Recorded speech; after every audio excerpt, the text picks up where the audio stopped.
কালি মুখ্যমন্ত্ৰী ডাঙৰীয়াৰ বক্তব্য শুনিছোঁ।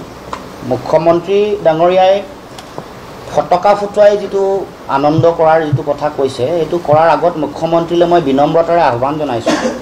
আপুনি এই কথা কোৱাৰ আগতে, এই আহ্বান দিয়াৰ আগতে আৱেগত বিহ্বল হৈ থকা জুবিনদাৰ গৰিমাবোৰ মুখলৈ চাই এবাৰ আপুনি নিজকে সুধি এই কথা কেতিয়াবা ক'ব বা ইয়াৰ উত্তৰ দিব। আৱেগিক হৈ থকা বা আৱেগে দহি থকা যিখন মুখ, সেই মুখখনলৈ এবাৰ চাই মুখ্যমন্ত্ৰীয়ে বক্তব্য ৰাখিব বুলি মই আহ্বান জনাইছোঁ বিনম্ৰতাৰে।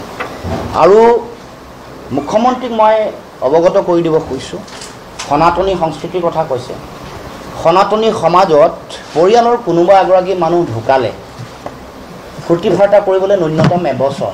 আপোনালোকে জানে যে প্ৰথম বছৰেকীয়া নোহোৱালৈকে কোনো ধৰণৰ বিবাহ বা আনন্দ ফূৰ্তি কৰা কোনো অনুষ্ঠান আমাৰবোৰৰ ঘৰত নহয়। মুখ্যমন্ত্ৰীয়ে হয়তো ক্ষমতাৰ আগত কথাবোৰ পাহৰি গৈছে।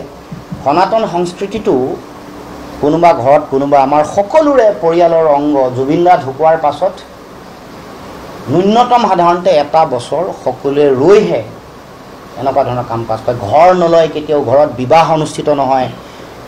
ঘৰত যিকোনো মানুহ ঢুকালে এইটো হৈ গ'ল সনাতন সংস্কৃতি।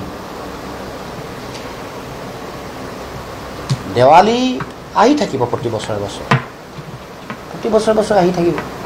কিন্তু এইবাৰ আমি ন্যায় প্ৰতিষ্ঠাৰ এই সংগ্ৰামৰ যাত্ৰাত এইবাৰ অসমৰ জনগণে যি ভাবিছে, জুবিনদাক শ্ৰদ্ধা আৰু সন্মান দিবৰ কাৰণে যি ভাবিছে, সেইধৰণেই এইবাৰ এই দেৱালী চলিব বা চলাটো উচিত।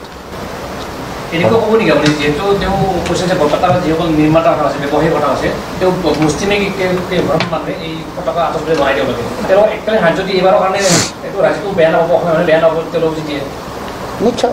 সেইটোৱে কাৰণ এইটো চৰকাৰৰ ঘৰত ন্যূনতম পইচা এটা, যিটো পইচা তেওঁলোকে দিব পাৰে, সাহাৰ্য দিয়ক, সহযোগিতা কৰক তেওঁলোকক। থলুৱা ব্যৱসায়ী যিসকল আছে বৰপেটাত আছে, বৰপেটাতে থলুৱা আতচবাদীৰ কাৰণে কিছু মানুহে কৰে, তেওঁলোকক দিয়ক এককালীন সাহাৰ্য। যোনটো মুখ্যমন্ত্ৰীৰ দায়িত্ব এটা, জাতীয় দায়িত্ব এটা, এই দায়িত্ব পালন কৰক। বিভিন্ন কথাত বিভিন্ন অনুষ্ঠান পাতিবৰ কাৰণে বহুত পইচাৰ হ্ৰাস কৰে, শ কোটি টকা, নহয় জানো? ইয়াততো ইমান কিছু পইচা লাগিব, দিয়ক তেওঁলোকক।